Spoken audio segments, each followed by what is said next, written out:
दोस्तों, मैं journalist doctor Harishchandra Kheda इस बार नेपाल के मस्टो देवता के बारे में जानकारी लेकर आया हूँ। आपको यह जानकर आश्चर्य होगा कि नेपाल के खस अपने मस्टो को 64 बकरियां या भेड़ों की बलि देते हैं और जिंदा बकरी या भेड़ का रक्त पी जाते हैं। इस बारे में जब तक मैं आगे बढ़ूं तब तक हिमालय लोक चैनल को लाइक और सब्सक्राइब अवश्य कर दीजिए। आप जानते हैं कि हिमालय क्षेत्र की संस्कृति, इतिहास, लोक भाषा, सरोकारों आदि को देश दुनिया के सामने रखने के लिए हिमालय लोक चैनल लाया गया है। आप इस आलेख को हिमालय लोक वेबसाइट में भी पढ़ सकते हैं। नेपाल में वैदिक, आर्य और खस आर्य, किरात, मगर, लिंबू समेत आर्य और मंगोल मूल के लोग रहते हैं। वे सभी अलग अलग तरीकों से अपने देवताओं की पूजा करते हैं। मस्टो खसों के देवता हैं। वे सोते तिब्बत, चीन के खीरी प्रांत, पहाड़ी सिंजा क्षेत्र और भारत में उत्तराखंड, हिमाचल प्रदेश, जम्मू कश्मीर और पूर्वोत्तर तक में खस रहते हैं। परंतु मस्टो देवता मुख्यतः नेपाल के खस बहुल क्षेत्रों में ही पूजे जाते हैं। विशेष तौर पर नेपाल के मस्टो देवता को कर्णाली प्रांत का सबसे लोकप्रिय ग्राम देवता माना जाता है। नेपाल के अलावा भारत में पूर्वोत्तर के कई राज्यों के खस भी मस्टो देवता की पूजा करते हैं। मस्तो का अर्थ खस भाषा में देवता होता है। इनको मस्टो, मस्तो, मास्टा, मस्तो, मस्त, मस्ट आदि नामों से भी जाना जाता है। नेपाल के खसों की मान्यता है कि बूढ़ो मस्तो ने ही सृष्टि की रचना की थी और देखिए जौनसार के महासु देवता और मस्टो देवता के नाम में काफी समानता है। नेपाल के खस लोक देवता मस्तो की उत्पत्ति को लेकर कई मान्यताएं मानते हैं। एक लोक मान्यता के अनुसार मस्टो देवता वास्तव में पुराणों में वर्णित असुर तारकासुर ही है। वज्रांग नामक दैत्य का पुत्र तारकासुर असुरों का अधिपत्य था। देवताओं पर विजय प्राप्त करने के लिए उसने घोर तपस्या की। उसके पिता का नाम वज्रांग या बजरंग और माता का नाम बरंगी था। वह भगवान शिव का परम भक्त था। उसके शिव पुत्र के अतिरिक्त अन्य किसी व्यक्ति से नहीं मारे जाने का भगवान महादेव से वरदान प्राप्त कर लिया था। अंततः वह भगवान शिव के पुत्र कार्तिकेय के हाथों मारा गया। उसके बाद तारकासुर भगवान शिव का एक गण बन गया। असुरों की भांजा दित्य के वंशज अभिदेह तारकासुर या तारकासुर जब भगवान भोले का गण बन गया तो लोग उसे तारकासुर गणक मस्ट या मस्टो देवता के तौर पर पूजने लगे। तारकासुर गण वास्तव में प्राचीन खस समुदाय से जुड़ा है। यह गण विभिन्न रूपों में पूजा जाता है। एक अन्य मान्यता के अनुसार मस्टो देवता की उत्पत्ति भगवान भोलेनाथ के क्षेत्र कैलाश मानसरोवर से हुई। इस बारे में दार्जिलिंग निवासी व खस जनजाति महासंघ के महासचिव सचिन छेत्री कहते हैं कि तो ये जो प्राचीन जाति थे इन्हों का अपना ही आस्था था, लेकिन जो आस्था से डेवलप होके आया वो आर्य कहलाया। लेकिन जो पुराना धर्म था वो उन खसों ने अपना धर्म आज तक भी बचाया रखा, किरात ने भी बचाया रखा। तो किरातों ने भी अभी भी हम लोग सुमनिमा पारो हांग बोल के उन्होंने उनको पूजते हैं। तो ऐसे खसों ने भी 12 भाई मस्टो, 9 भुवानी, 18 लारेरो, ठीक है। ये 18 लारेरो आता है। 18 लारेरो क्या कौन है? आप देखिए, जैसे कि शुरू में सृष्टि में, मैं उत्पत्ति का कथा बोल रहा, जेनेसिस, ठीक है। शुरू में क्या हुआ? सृष्टि नहीं था। सृष्टि में प्रकट हुआ, एक ज्योति स्वरूप प्रकट हुआ, ठीक है। वो प्रकट होके कैलाश में आया। कैलाश में प्रकट होने के बाद मतलब वो सृष्टि करने के लिए ध्यान में थे। तो वो जो थे, हम लोग सीधा बोलते हैं, अब हिंदुओं ने उनको, जैसे कि हम लोग भगवान बुद्ध को 10वां अवतार भी बोल सकते हैं, वो हिंदुओं का से। लेकिन बौद्ध उनको 10वां अवतार तो नहीं मानता ना। वो तो बौद्ध तो भगवान बुद्ध को तो पूर्ण उनको भगवान ही मानते हैं ना। तो अपना अपना आस्था से उनको देख सकते हैं। ऐसे ही खसों का भी जो है, उनको जो मतलब कि मस्टो प्रकट हुआ था फर्स्ट में कैलाश में, वो मस्टो को मतलब असुरी शक्तियों, मतलब कि जितनी भूत प्रेत पिशाच होने, मतलब कि मस्टो ने ही प्रकट किया था, ठीक है। तो वो जो परम देव थे, परम मस्टो थे, उन्होंने कैलाश में जब सृष्टि रचना शुरू की तो ये भूत प्रेत पिशाच इन्होंने रचना किया हुआ ने सताने लगा। तो इन लोग गुस्सा हो के क्या हुआ, ये बूढ़ो पश्चिम का जो जुमला जगह है, जुमला बोल के वहां आके बुरो में आके अपना जो फुटासील वाहन है, मतलब एक सिरा है, वहां आके वो उन्होंने अपना वाहन को, वाहन मतलब कि वाहन, खास भाषा में वाहन को वाहन बोला जाता है, ठीक है, उनको प्रकट होने के लिए किया। तो जब वो प्रकट हुआ तो वो शिला फोड़ के प्रकट हुआ था, इसीलिए उनका नाम फुटासिली हुआ, ठीक है। उस समय विभिन्न उनका जो भान प्रकट हुआ, उसके बाद वो छेदा द में चला गया, वो भान में चढ़ के, ठीक है। तो वो गुस्से में थे, तो इतने गुस्से में थे कि वो अपना जो लड़ा बोलता है, हम लोग टिक्की बोलते हैं ना, जो ब्राह्मण रखता है, वैसे वो उनका टिक्की था, लट्ठा था, मतलब शिवजी का जैसा लट्ठा था, वो अपना एक एक लट्ठा काट के वो अपना तलाव में डाला। तो वो तलाव में जब जैसे वो उनका लट्ठा गिरा तो वहां से अनेकों मस्त प्रकट हुआ, मतलब आसुरी शक्तियों को दमन करने के लिए, ठीक है। तो वैसे जो भान से प्रकट हुआ था फुटासिली भान के साथ में, उन्होंने मतलब वो भान में सवारी होके मतलब कि आसुरी शक्तियों को दमन करने चला गया। हाँ, तो ऐसे जब सब मतलब कि लड़ाई युद्ध हुआ, हाँ, हिमालय में जाके, समुद्र में जाके, जहां जहां मतलब आसुरी शक्तियों को उन्होंने जीता, हाँ, लास्ट में वही छेदादह में आके जब बुरो मस्टो, उनको बुरो मस्टो बोला जाता है, ठीक है, सबसे बड़ा भाई को 12 में, हाँ, तो बड़ा भाई को जो बुरो मस्टो है, उन्होंने मतलब कि उनको मतलब कि जो मतलब हजारों मस्टो प्रकट हुआ था, तो उनका जो हजारों में उनका क्वालिटी गुण देख के, हाँ, गुण देख के उनको 12 का स्थान दिया, और जो 12 का स्थान नहीं मिला उनका सबसे लाडला लाडेलो, ठीक है, जो लाडला है 12 भाई मस्टो का, उनको 12 मतलब 18 लाडेलो बोल के, उनको लाडला बोल के उनको वहां जगह दिया। जैसे नाग नगिनी हुआ, जो जैसे लामा जिष्णु भी उपमस्टो ही है, मस्टो मतलब 12 भाई का गिनती में नहीं आता, क्योंकि इसलिए गिनती में नहीं आता है, उनका एक गुण कम हुआ, क्योंकि वो दारू पीता था, ठीक है, मतलब झाड़ रक्सी भांग ततुर खाता था, इसलिए 12 भाई में ये नहीं हुआ। तो जो नाम है भगवान का, वो बुढ़ो मस्टो है, हाँ, वो मतलब गुरो मस्टो है, ये सब विभिन्न नाम है हम लोग का, जैसे थापर मस्टो है, हाँ, और हम लोग का जो मतलब कि मस्टो का भी अपना अपना गुण है। जैसे थापर मस्टो ज्ञान का देवता है, जैसे उनका ये थापर शब्द जो है वो तिब्बती में भी आता है, मतलब थापर तिब्बती में वर्ड में इसका अर्थ होता है कि मतलब कि स्पिरिचुअल लोक में उठना, मतलब थापर, हाँ, ज्ञान का देवता, हाँ, जो ढड़ार मस्टो है वो सबसे छोटा भाई है, हाँ, वो धन और कुबेर का मतलब कि वो देवता है, हाँ।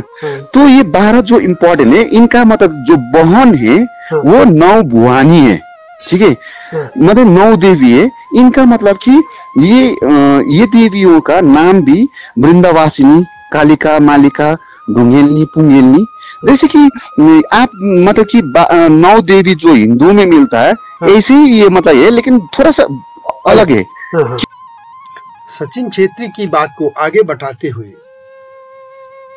मैं बताता हूं कि इस तरह मस्टो देवता को लेकर सुदूर दक्षिण पश्चिमी प्रांत और कर्णाली प्रांतों में अलग अलग जगहों पर मस्ता की उत्पत्ति के बारे में अलग अलग कथाएं हैं। लोग मस्टा या मस्तो देवता को भूमि की माता, संपूर्ण सृष्टि का रचित्या, खस जाति के प्रमुख देवता, पथ प्रदर्शक, अनुगामी, पालनकर्ता के रूप में पूछते हैं। माना जाता है कि कभी खसों के पूरे संपूर्ण हिमालय क्षेत्र में मस्टो देवता की पूजा होती थी। खसों के विभिन्न कुलों के लोग मस्टो देवता को मानते हैं। इन मस्टों की 12 भाई और 9 दुर्गा भवानी, जिन्हें वाहिनी कहा जाता है, वे भी हैं। हालांकि मस्तों के अलावा कई क्षेत्रों में 13 नाम भी सामने हैं। एक लामा विष्णु भी है, जो कि मस्तों के मामा भी कहे जाते हैं। मस्तों के 12 स्वरूप इस तरह हैं: बूढ़ो मस्त, थारपो मस्त, गुरो मस्त, दानो या खप्पर मस्त, दूधे सिल्टो मस्त, बाबिरो मस्टो, बानी मस्टो, कबा मस्टो, लुमाल मस्टो, पुआले मस्टो, बारपेलो मस्टो, ढंडार मस्टो अथवा आदि मस्टो है। इसे आदि 12 का भी कहा जाता है। सृष्टि के रचयिता को बूढ़ो मस्तो कहा जाता है। सबसे पहले प्रकट होने के कारण इनको बड़ा भाई भी कहा जाता है। धन का स्वामी तथा यश कीर्ति फैलाने वाले ढांडर या आदि मस्तों को ही छोटा भाई होने से भाई राजा भी कहते हैं। इसी तरह लामा जिष्णु, घटाल, लाखुरो, कालसी, भागेश्वर, हेंगूर, नागनी, जैसे अन्य देवताहरू, देवीहरू, पूर्वज आदि को 18 लाटरू कहते हैं। एक मान्यता के अनुसार लामा जिष्णु इन सभी मस्तों के मामा हैं। प्राचीन ग्रंथों के अनुसार 12 मस्तों के नाम अलग अलग क्षेत्रों में अलग अलग हैं। कहीं इनको थारप मस्तु या थारप मस्टा या खपर धौ यानी ईश्वर, दूसरा बविराष्ट मस्ट, कुमाष्टा, बुधमस्ट, कलाशिष्टा मस्ट, गग्ध शिला मस्ट, मतेश्वर मस्ट, छन्न मस्ट, कंदमास्ट, विनायक मस्ट, लागिडोथिस्ट मस्ट, ल्यूदामिस्ट हैं। कई जगह 15 मस्तों के नाम भी प्रचलन में। वास्तव में स्थान के आधार पर इनके नाम और संख्या भिन्न भिन्न हो गई है। यह भी मान्यता है कि मस्टा देवता की उत्पत्ति बन्नी मस्टाफट, धनर लूट, कहावत से भी मिलती है। चूंकि ये दोनों स्थान बझांग जिले में है नेपाल के, इसलिए मस्त देवता के निवास स्थान के रूप में बताए जाते हैं। मस्त देवता की विभिन्न रूपों में पूजा की जाती है। जैसा कि मैंने पहले बताया कि इनकी 12 शाखाएं पाई जाती हैं। बजंग 26 में पश्चिमी नेपाल की लोक भाषा में बरहा अंगले मस्टो या बराह भाई मस्टा का नाम और स्थान के अनुसार बदलता रहता है। जुमला में पांडुसेरा को आपी मस्टो, खपर मस्टो, वाविरो मस्टो, काला मस्टो, धंदार मस्टो, कावा मस्टो, मंडली मस्टो, डेढ़ मस्टो, दहरे मस्टो के नाम से जाना जाता है। कई जगह धंदार मस्टो सबसे बड़े मस्टो माने जाते हैं। कहा जाता है कि बन्नी मस्तों की उत्पत्ति पहले बजंग में हुई और फिर धंदार मस्तों में। लेकिन यह भी कहा जाता है कि धंदार और बानी मस्तो एक ही हैं। गुरु मस्तो और विजय मस्तो भाई माने जाते हैं। इस तरह के कई तरह की इनकी कहानियां हैं। जुमला कालीकोट के बर में मास्टर को पांडवों का अवतार माना जाता है। कई जगह खपर मस्तों को इंद्र का पुत्र भी कहा गया है। वास्तव में पश्चिमी नेपाल की खस संस्कृति पर मस्तों का गहरा प्रभाव पड़ा है। माना जाता है कि वर्ष 1356 में पृथ्वी मल्ल के कथन में गोसाई शब्द को भी मस्तों के साथ जोड़ा गया था। इसी तरह मस्तों की तरह 9 भवानी भी हैं। प्राचीन काल में खस जनजाति में मान्यता है कि सर्वशक्ति स्वरूपिणी, सर्वव्यापी, सर्वज्ञाता जगत माता ने प्रथम सृष्टि रचना में 9 बहनों के रूप में 12 भाइयों की सहायता कर सृष्टि संचालन करने ही तो अपना 9 रूप का विस्तार किया था। ये 9 भवानी इस तरह हैं।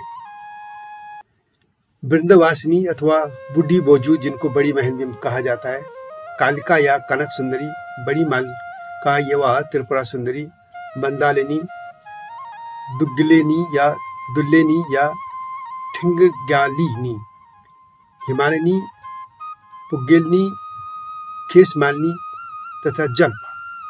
इन 9 भवानी को पहाड़ों, मदेशों एवं हिमालय में विचरण करने वाली वन की बूढ़ी वजू तथा अनेक रूप गुण नाम से भी पूजा जाता है।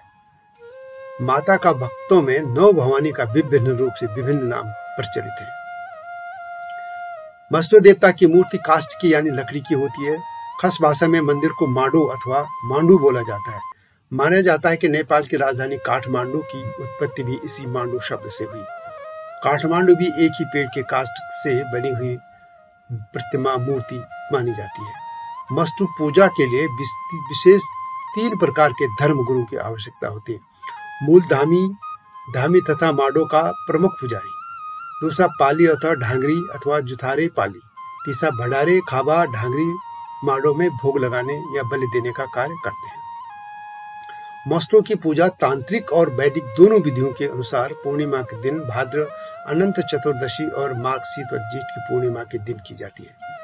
कहा जाता है कि दूधो मस्तों ने एक बूढ़ी औरत का दूध निकालकर पी लिया था, इसलिए उसे दूधो मस्तों कहा जाता है। उनकी पूजा सात्विक रूप से होती है। सात्विक पूजा में अक्षत को फल, फूल, दही, घी आदि का भोग लगाया जाता है। बाकी मस्तों बलि दी जाती है।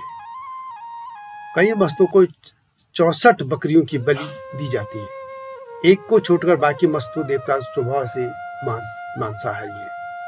असम निवासी रेशममल कहते हैं कि खसों में भगवान से पहले अपने पितरों को पूजने की प्रथा है। मस्तों खसों के कुल देवता हैं, इसलिए उनकी पूजा पहले होती है। मस्तों की पूजा करने वाले पुजारी को धामी कहते हैं।